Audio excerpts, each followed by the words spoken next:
Okay, let's start. अच्छा, अभी तक मैंने जो बातें भी आपको बताई थी वो थी related to SUMIF. SUMIF क्या चीज़ है?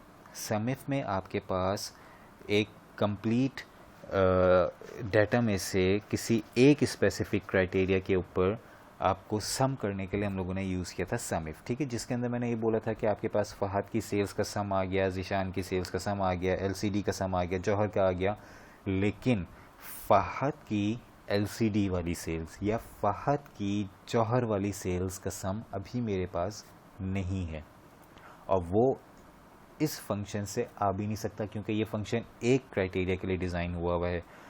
अब मैं इन सारे नेम्स को कॉपी करके पेस्ट कर रहा हूँ और इन सारे आइटम्स को कॉपी कर रहा हूँ, और मैं पेस्ट करने के लिए यूज़ करूँगा ट्रांसपोज। ट्रांसपोज करने से आपके पास जो रॉज होती हैं वो कॉलम बन जाते हैं, और जो कॉलम्स होते हैं वो रॉज बन जाती हैं। तो सिंपल ट्रांसपोज करने के बाद अब मेरे पास इस जगह पे एक रिपोर्ट बनेगी, सेम उसी तरह की रिपोर्ट जैसी हम लोगों ने इससे पहले बनाई थी, जिसमें हम लोगों पिवट टेबल को यूज़ करके, जिसमें हमारे पास एक से ज़्यादा क्राइटेरियाज थे और एक फील्ड को ले जाके मैंने कॉलम्स में रख दिया था। अब चाहे वो एरिया हो या चाहे वो नेम्स हो, तो ये आपके पास एक रिपोर्ट बनी थी जिसमें आपके नेम्स आइटम्स, नेम्स एरिया या नेम्स आइटम, इन सब का आपके पास ब्रेकअप बनेगा। तो इसके लिए फंक्शन मैं यूज़ करने जा रहा हूँ वो है सम इफ्स। अब क्योंकि क्राइटेरिया आपका मोर देन वन है, तो फंक्शन जो यूज़ होगा वो होगा सम इफ्स। सम इफ्स का फंक्शन शुरू होते ही पहली चीज़ वो आपसे जो मांग लेगा वो है सेल्स, ठीक है। सेल्स मीन सम रेंज। सम रेंज मेरे पास डेफिनेटली सेल्स की है, इसको मैं लॉक कर रहा हूँ ताकि ये मूव ना हो कॉपी करने पे।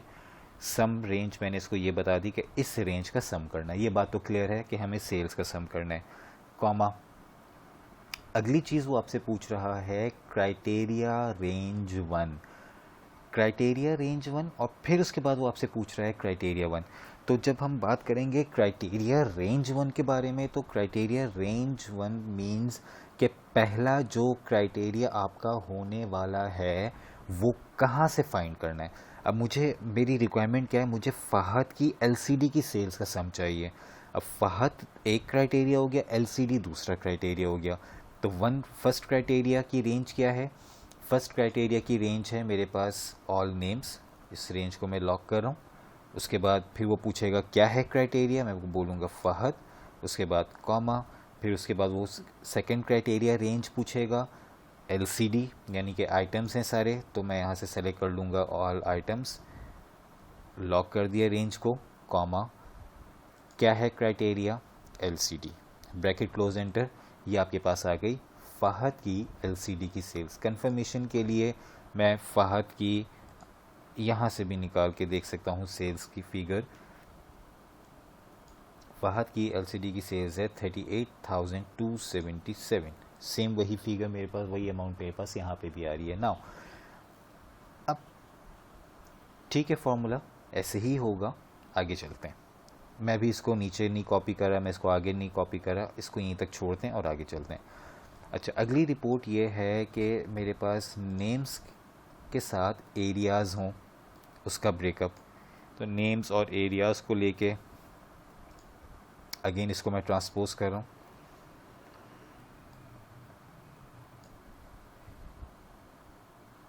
कि कुछ गलत हो गया है इसके अंदर।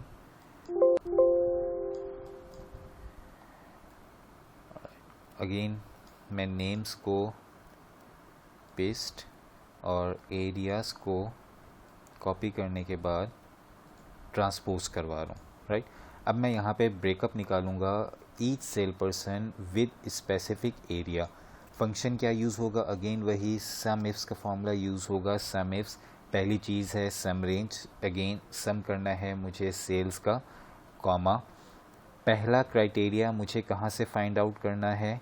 पहला क्राइटेरिया अगेन मुझे फ़हद की जौहर में सेल्स देखनी है, तो पहला क्राइटेरिया हो गया मेरे पास इस रेंज का, और इस रेंज का क्राइटेरिया क्या है? फ़हद, फिर कॉमा, दूसरा क्राइटेरिया किस रेंज का हो गया? इस बार मैं रेंज ले लूँगा ऑल एरियाज़ F4, कॉमा, जौहर। अब मेरे पास जो सेल्स आ रही हैं ये फ़हद की जौहर की सेल्स हैं। कंफर्म करने के लिए अगर मैं आइटम्स की जगह एरिया को लाके प्लेस कर दूं तो आपके पास फ़हद की जौहर की सेल्स हैं 28,579 28,579। इट मीन्स कि आंसर आपके सही है। हालांकि वेरीफाई करने की ज़रूरत नहीं है, एक्सेल के पे काम करते हुए अगर आपने डाटाबेस सही बनाई है तो मोस्ट ऑफ द टाइम आपके पास 100% श्योर होता है कि रिज़ल्ट आपका सही आ रहा होगा। ओके, नेक्स्ट मुझे क्या चीज़ चाहिए है? नेक्स्ट मुझे चाहिए है हर प्रोडक्ट की हर एरिया में डिमांड। प्रोडक्ट्स मेरे पास इस जगह पे रखे हुए थे, तो इन सारे प्रोडक्ट्स को मैंने एज इट इज़ लाके कॉपी पेस्ट करवा दिया, और एरियाज़ मेरे पास ऑलरेडी यहाँ पे ट्रांसपोज हुए हुए ही थे, तो मुझे दोबारा ट्रांसपोज करने की ज़रूरत नहीं है। मैं इनको डायरेक्ट कॉपी करूँगा और इस जगह पे लाके इनको करवा दूँगा पेस्ट एज अ वैल्यू ना। अब मुझे यहाँ फार्मूला लगाना है अगेन सम एफ्स का। सम एफ्स ब्रैकेट ओपन, सम करना है किस रेंज का? वही सेल्स का, कि सम तो मुझे सेल्स का करना है, कॉमा पहला क्राइटेरिया दूसरा क्राइटेरिया। अब मुझे सम करना है किन सेल्स का? जो कि एलसीडी की जौहर में हुई हों। दो क्राइटेरियाज हो गए।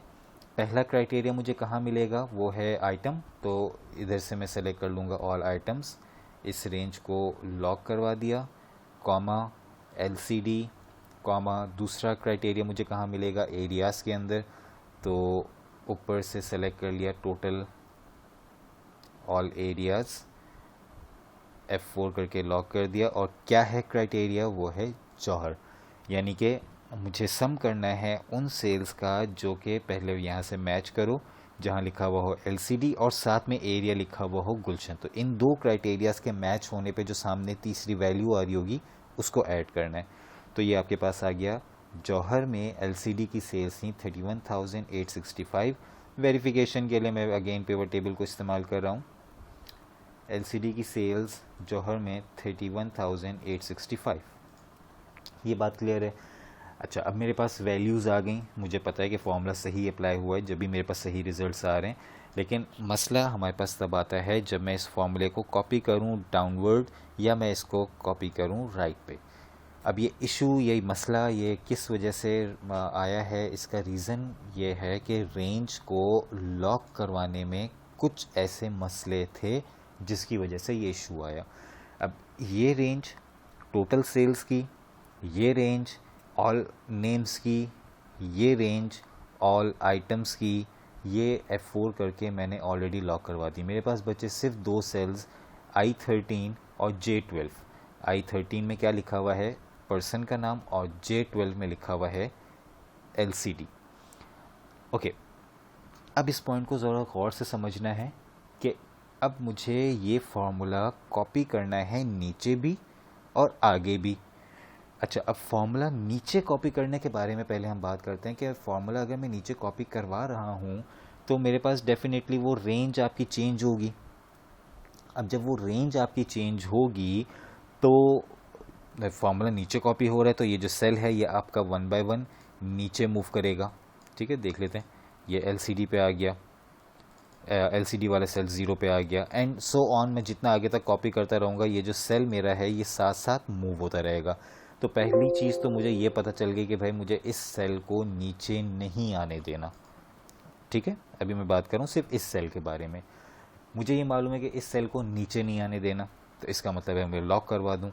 लेकिन साथ ही जब मैं फॉर्मूला आगे कॉपी करवा रहा हूँगा तो उस वक्त में ये रिक्वायर्ड होगा मेरे लिए कि ये सेल आगे आना चाहिए, जैसे अभी आया है। लॉक नहीं हुआ था फॉर्मूला, जब मैंने आगे कॉपी किया तो वो आगे आ गया। फिर आंसर क्यों नहीं आ रहे? क्योंकि भाई ये नहीं आगे आना चाहिए था, ये यहीं रहना चाहिए था। तो इस सिनेरियो में जब आपको फॉर्मूला दो साइड पे कॉपी करवाना हो तो आपको सेल में कॉलम और रॉ दो अलग अलग चीज़ों को अलग अलग जगहों से लॉक करवाना पड़ सकता है। पहले मैं बात कर रहा हूँ इस सेल के बारे में। ये जो मर्जेंडा कलर का सेल है, इस सेल की रिक्वायरमेंट ये है कि ये सेल नीचे नहीं आए लेकिन ये राइट साइड पे मूव हो जाए। तो मैं क्या चाह रहा हूँ कि ये नीचे नहीं आए। नीचे नहीं आए मतलब रॉ चेंज ना करे, कॉलम चेंज कर ले। कॉलम में लॉक कर रहा हूँ, रॉ को लॉक कर रहा हूँ, तो इट मीन्स कि मुझे J12 में से सिर्फ 12 को लॉक करना है। F4 प्रेस करने की बजाय मैनुअली मैंने बीच में कर्सर को रख के F4 प्रेस कर दिया, या आप यहाँ पे चाहें तो 2 दफ़ा F4 प्रेस कर लें या 3 दफ़ा F4 प्रेस कर लें, वो उसके हिसाब से चेंज हो जाएगा। इस पर्पल वाले सेल के बारे में क्या रिक्वायरमेंट है, ये सेल नीचे मूव होना चाहिए लेकिन ये सेल आगे मूव नहीं होना चाहिए। तो इस चीज़ के लिए मैं यहाँ पे 13th इस जगह पे मैं यू लॉक करूँगा आई को, क्योंकि ये सेल नीचे आए यानी कि रॉ चेंज कर ले लेकिन कॉलम चेंज ना करे। तो मैं इसके कॉलम को लॉक कर दूंगा, देन उसके बाद मैं फॉर्मूला नीचे और आगे एक साथ कॉपी कर सकता हूँ। अगेन दोबारा हम बात करेंगे इसी चीज़ पे, इसमें भी यही चीज़ थी, ये सेल आगे जाना चाहिए नीचे नहीं आना चाहिए, ये सेल नीचे आना चाहिए आगे नहीं जाना चाहिए। तो जो सेल आगे मूव करना अलाउ है इसका मतलब है कॉलम अलाउ रखना है, रॉ को लॉक करवाना है। इस सेल के बारे में क्या रिक्वायर्ड है, इस सेल में रॉ को अलाउ करना है और कॉलम को लॉक करवाना है। I24 में से सिर्फ आई के साथ डॉलर का साइन है, वरना हर उसमें जब पूरी रेंज लॉक होती है कॉलम और रॉ दोनों के साथ डॉलर्स के साइन आते हैं। इसको कॉपी किया, ये एक रिपोर्ट आ गई। उसके बाद अगेन सेम वही बात इस पर भी अप्लाई होती है, यहाँ से मुझे रॉ को लॉक करवाना है, इस जगह से मुझे कॉलम को लॉक करवाना है, देन उसके बाद एंटर प्रेस किया और उसके बाद ये वाला फार्मूला यहाँ से आगे कॉपी करवा दिया। ओके, अब मेरे पास सेम वही चीज़ आ गई जो मेरे पास पिवट टेबल आपको बना के दे रहा था, ये वाली रिपोर्ट। हम लोगों ने पहले क्या किया था, इसी रिपोर्ट को उठा के कॉपी पेस्ट किया था और उसके ऊपर मैंने चार्ट्स को उठा के अप्लाई कर दिया था। तो जिससे हुआ ये कि बाद में अगर मेरे पास डाटा चेंज हुआ तो मुझे पूरा प्रोसेस दोबारा से रिपीट करना होगा। अब ऐसा नहीं है। अब अगर मेरे पास एक डेटाबेस है जिसमें मैंने समिफ और समिफ्स को इस्तेमाल किया हुआ है और उस चीज़ को मैं इस्तेमाल करते हुए अपने डैशबोर्ड्स बनाता हूँ, जैसे कि ये है, 2 चार्ट्स हम लोग इसमें यूज़ कर लेते हैं। फॉर एग्ज़ाम्पल मैंने ये 2 चार्ट्स इसमें अप्लाई कर दिए। अच्छा, अब इन 2 चार्ट्स के अंदर जो मेरे पास इन 2 चार्ट्स के अंदर जो मेरे पास इंफॉर्मेशन आ रही है ये इस डेटाबेस के ऊपर बनी है और इस डेटाबेस को बनाने के लिए मैंने यूज़ किया है समिफ्स, और ये मेरा वो एक्चुअल डाटा था जिसके ऊपर ये सारी रिपोर्टिंग हुई है।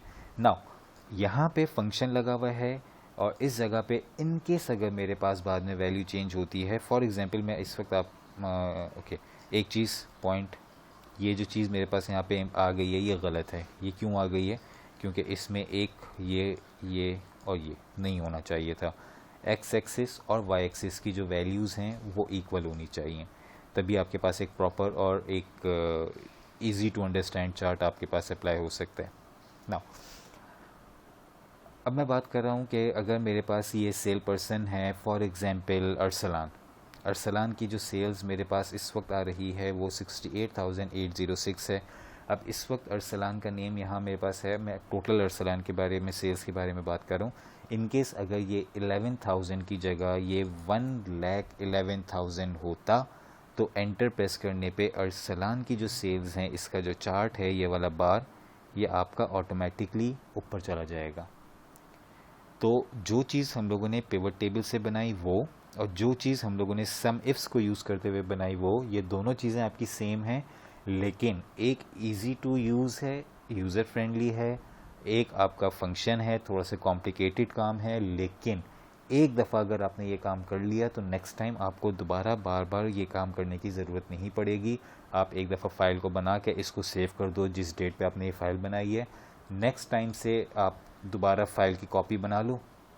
उसके बाद आपने यहाँ पे ट्रांजैक्शन आईडी लिखा, इस जगह पे नेम इनपुट किया, इस जगह पे एरिया डाला, ओके इस जगह पे माउस, इस जगह पे एरिया और यहाँ पे सेल्स, तो चार्ट आपका ऑटोमेटिकली मेंटेन होना शुरू हो जाएगा।